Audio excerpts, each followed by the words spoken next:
ついに、あの人が帰ってきます。いた10月16日、Say My Name がデビューです。いやいいかSay My Name は、ひーちゃんこと、本田瞳が加入したことで話題の7人組のガールズグループです。はい。Say My Name は、ジェジュンが設立した新事務所、インコードが、初めてローンチするガールズグループとして、当初からそれなりに話題だったんですけど、最後のメンバーとして、ひーちゃんが明かされたことで、話題から大注目があって、その話題性が抜群になって、期待値が上がるみたいな感じになったのが、Say My Name ですね。はい。で、インコードという事務所は、ジェジュン、元東方神起、JYJ のメンバーとしても、日本のバラエティでも大活躍してて、頻繁に日本に来る人ね。ソロシンガーとしても現在は活躍してて、日本語ペラペラ。で、元祖 SM 顔と言ってもいいという。のキム・ジェジュンですね。はい。CJ 系列の事務所だったシージススタディオ。契約終了後に、元 SM のマネージャー、ってか SM マネージャーの経験があって、キューブの副社長だったのヒョンテとともに2023年に設立した事務所で、ジェジュンもタレントとして所属してるんですけど、他にもイ・ジフンっていった俳優が何人か所属してます。なるほど。2024年8月にはすでに日本支社としてインコードジャパンを設立して早いというか、さすがというか、ジェジュンならではみたいな。一応今2人で作ったみたいな話をしたんだけど、インコードの持ち株自体はジェジュンが 95%。ほぼ。ノヒョンテとは別にユンさんっていう人が代表を務めてるんだけど、その人が 5% 持ってて、だからジェジュンの会社と言っていいかな。で、Say My Name は初めてと言っていいのか、他のデビューグループと比べてちょっと珍しいポイントが、いくつかありまして、一つはアイドルが作った事務所から出るアイドル。確かに。という部分ですね。しかも現役。そう、現役っていうのも結構大事というか、だから PD をしたり、プロデューサーをしたりするケースはあるし、自己はかなり近いケースだとは思うんで、b ボーイ成分がかなりこういうところもあるので、YG のヤンサーも同じくくりっちゃ同じくくり。遠からずなところはあるんですけど、だから文章的に厳密に初めてってことはないと思うんですけど、そのジェルのキラキラ系のアイドルをやってたっていうところも含めて、言葉にするのはアイドル直系のアイドル。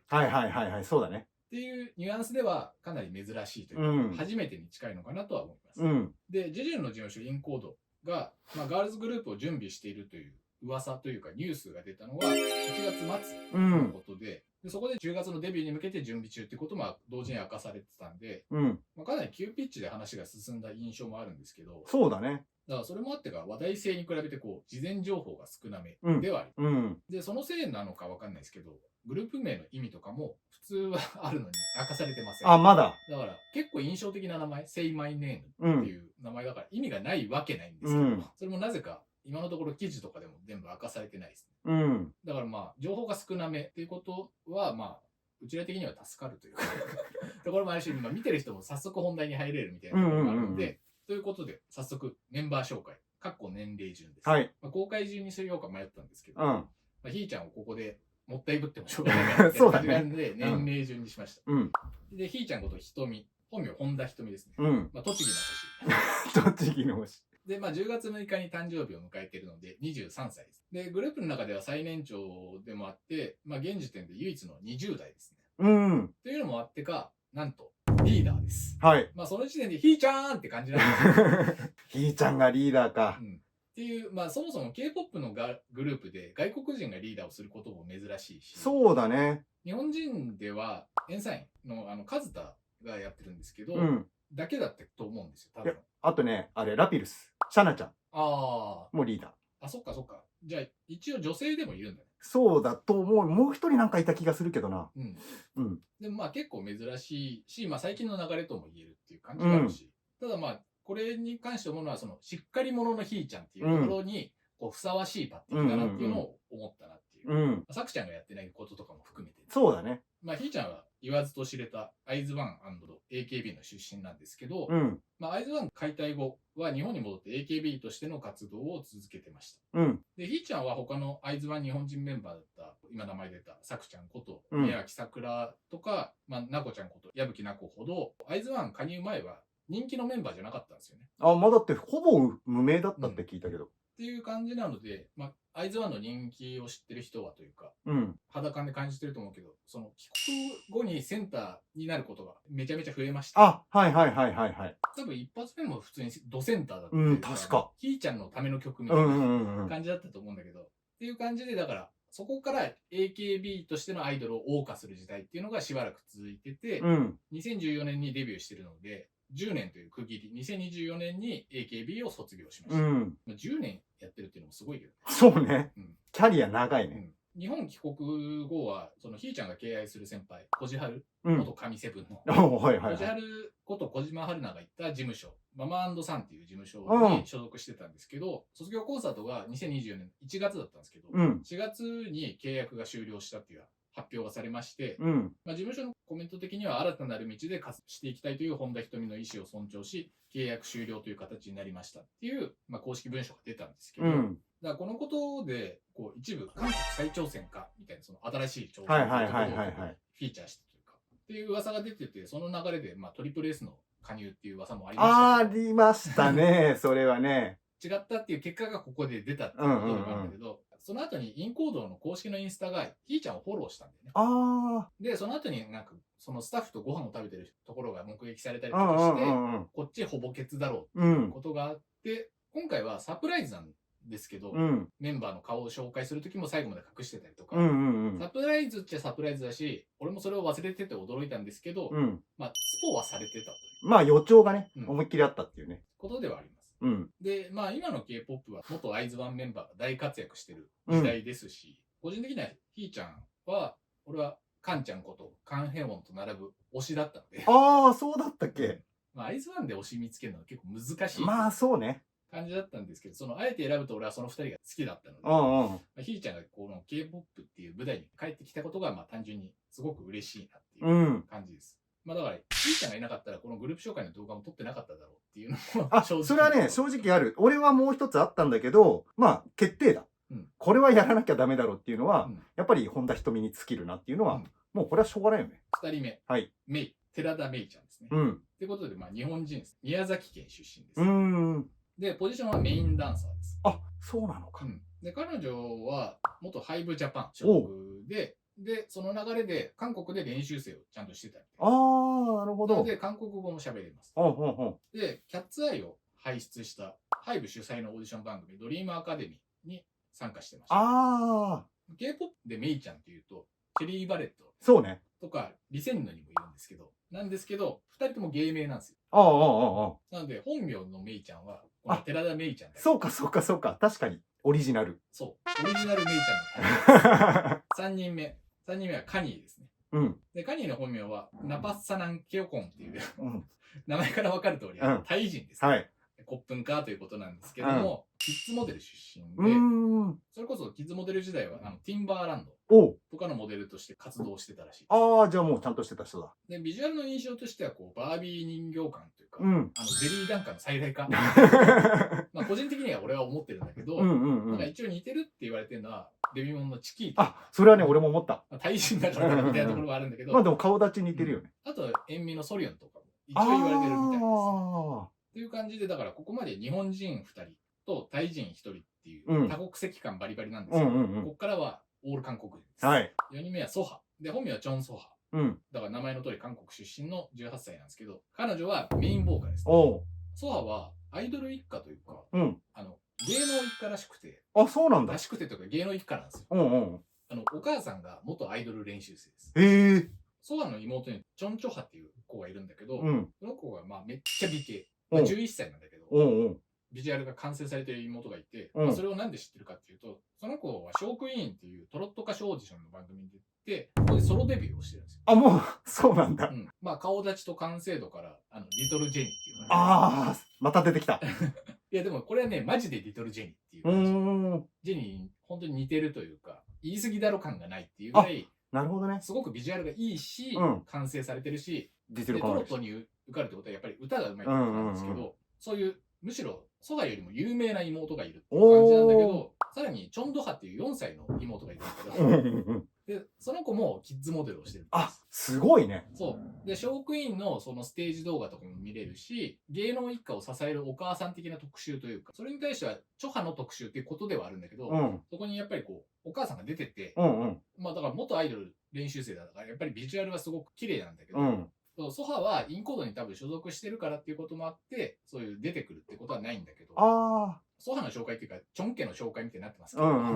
要するにその2人もいずれ K-POP アイドルとしてお目見えする日が来るかもなっていう。だから本人の情報はあんまないんですけど、なんか練習生期間は長い方らしくて、まあそれも曖昧なんだけど、そのチョハの妹の実力を見たりとか、そのお母さんの英才教育とかを見ると、メインボーカルというポジションも与えられてるし、それで練習生期間が長いってことは、その歌唱力にはかなり特別なものがあるのかなっていうのが予想できるというか、それに期待できる存在かなと思います。で、5人目がドヒ。本名はキム・ドヒですね。で、ポジションはリードボーカルで、まあ一番最初に公開されたメンバーですね。で、クアンジュ、広州広域市という漢字で書くと、ジョイダンスミュージックアカデミーっていうところの出身らしいです。だけど、ダンサーポジションじゃない。まあよくあるよね。で、顔立ちは、アリットのウォンヒ、ウォニとか、エスパーのウィンターっていうのがよく言われてるらしいです。ああ、その2人も結構違う気はするけど。でもね、その2人を合わせたみたいな顔って言われると結構納得で、俺は高かったけど。どっちかというよりは、合わせるとなんか。で、ペンカペで料理が趣味だって言ってたらしいんですけど、まあこの情報が出てくる時点で情報薄め確定演出なんですけど、事務所が最初に公開するメンバーっていうのは大体重要なことが多いというか、後々振り返るとこの子を基準にいろいろ考えてたんだって透けて見えることが結構多いので、まあグループの軸として考えられてたっていうことが予想できるし、まあリードボーカルだけどなんかこう隠されたタレント性があるのかなっていうのは予測として言えるかな。キリングパート職人的なね。で、6人目。ジュンフィーですね。そう、ジュンフィー。で、17歳。で、167センチなんで、多分グループ最長身かなと思います。で、プランディップっていうダンスチームでの活動経験があるっていうのが、まあ、前歴なんですけど、ポジション的にそのダンサーポジションはおろか、ポジションが付与されてないです。まあ、セイマイネームだからひーちゃんもリーダーしかないんだけど、ポジションがない子がいるんでね。近年はね、あえて明確にしないグループもたくさんあるからね。あとは、あだ名がジュニーです。ジュンフィーの多分、ちょっと文字りというか短くしたみたいな。ジュンフィーより言いやすいよね。だから、リトルジェニーじゃなくてビッグジュニーと呼ぼうかな。ビッグジュニー。まあ、情報少なくて草って感じなんですけど。7人目。スンジュ。ユン・スンジュですね、本名。で、なんと、14歳です。マンネです。チェンさんが今拍手してましたけど、彼女はクラッシーを生んだ MBC のアイドルサババン、放課後のときめきに1年生として参加してました。で、まあ、チェンさんはその番組見てるし、からっていうこともあるんです。その拍手の理由ではあると思うんですけど、最近デビューするガールズグループのメンバーには放課後のときめき出身者が大体いるっていう印象があって、なんかヨジャグル名産地みたいな印象すらある放課後のときめき出身のメンバーです。で、まあその放課後のときめきの時は、まあ偶然ではあるんですけど、アイズワンのラビアンローズを番組中披露したちょっと運命的な部分があるという、その放課後のときめき1年生の脱落者の中では一番最初にデビューしたことになるみたいです。で、まあそのさっきキャッツアイのみたいな話したんだけど、そのキャッツアイのユンチェに似てるって言われる。よく似てるって言われてるらしいです。だからまあなんか情報も少なめなんだけど、こういうちょっとずつなんか繋がってたりとか、ビッグジュニアは俺が語ってるなんかちょっと運命力はそこかしこにあるなみたいな感じはあるんですけど、14歳のマンネなんで2010年生まれなんですよ。イリスのイムソーンとかトリプル S のソアとかと同じく2010年代生まれですね。イムソーンは2011年代。だから2010年代生まれの K-POP マンネライン感じなんですけど、まあそれもあってかというか、8歳